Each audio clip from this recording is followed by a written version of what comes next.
All right, let's delve a little more into cholesterol. Before I do that, I want to share a little sort of analogy with you guys. So if we look at the history of the men's 100-meter Olympic champions, that's often considered the premier event. The person who wins that is considered often the fastest man alive. And over the 100 and so years that it's been contested, if we look at the heights of all the athletes, consistently it has always been under, about 6 foot tall. I mean, this has been, maybe 6'1" at the most. This has been the prototype Olympic 100-meter sprinter. It was thought that perhaps if you're too tall, the turnover time in your legs wouldn't be sufficient enough to get you a really good 100-meter time. And that was kind of thought to be the case until, as you guys remember, this guy comes along. So Usain Bolt, who is, basically my height, nearly 6'5", broke all the records and has sort of maybe poked a hole in that theory, if you will. And so perhaps we're seeing the same thing with this so-called lean mass hyperresponder phenomenon. What we're seeing, another paper came out that showed that lean athletes, endurance athletes that go on a low-carb, higher-fat diet saw their LDL cholesterol rise. Once again, we're seeing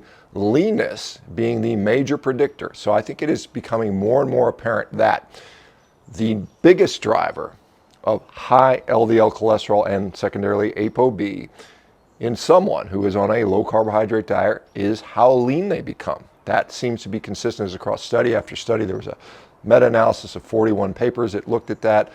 This study on athletes, obviously we've got these anecdotal reports, the Nick Norwitz Oreo paper, on and on and on. So we're consistently seeing that the major driver of LDL cholesterol is not saturated fat. Saturated fat has a small effect, but the biggest effect is going to be leanness. And then the question is what does that mean?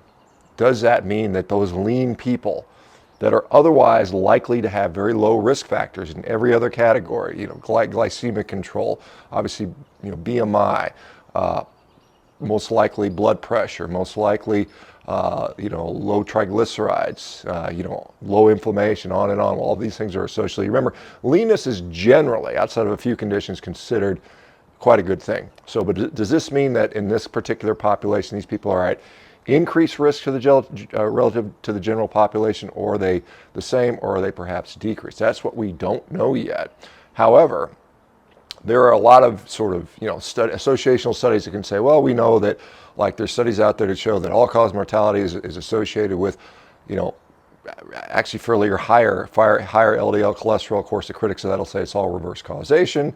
There are studies out there saying that these other factors may have a bigger predictive role, say triglyceride HDL ratio in some studies like this Women's Health study where they show that the biggest risk factor was diabetes and LDL cholesterol had sort of lower risk there. So there's a lot of different, circumstantial evidence, if you will. But the direct evidence comes when you directly study these people over a period of time and see what happens to them with an actual sort of interventional trial. That is what this lean mass hyperresponder study, whose data collection period will be over this month, will start to tell us that. So again, if the study, and we don't know the results yet, but if the study show no progression of disease, or perhaps, perish the thought that it actually shows regression of disease, that will be a significant bit of insight into this phenomenon. Now, do you need to confirm it with other studies? Yes, that hopefully will happen.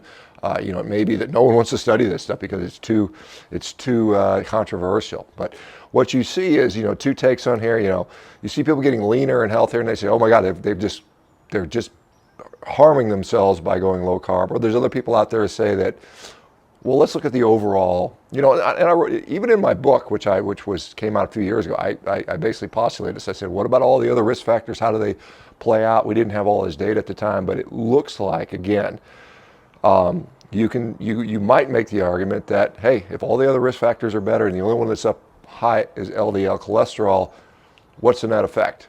Maybe the cardiovascular risk overall is down. We don't know that yet. Anyway, stay tuned, guys. This will be a fun year. We'll see what happens. I'm sure there'll be a lot of controversy to come. I, for one, am very interested in seeing how this plays out because many of you, I've seen many of you guys tell me that, hey, I lose weight, I feel great, everything's better, but my LDL cholesterol is up. What should I do about it? And again, as I pointed out the other day, If you want to, you can add some carbs in. If you want to, you can go on a drug.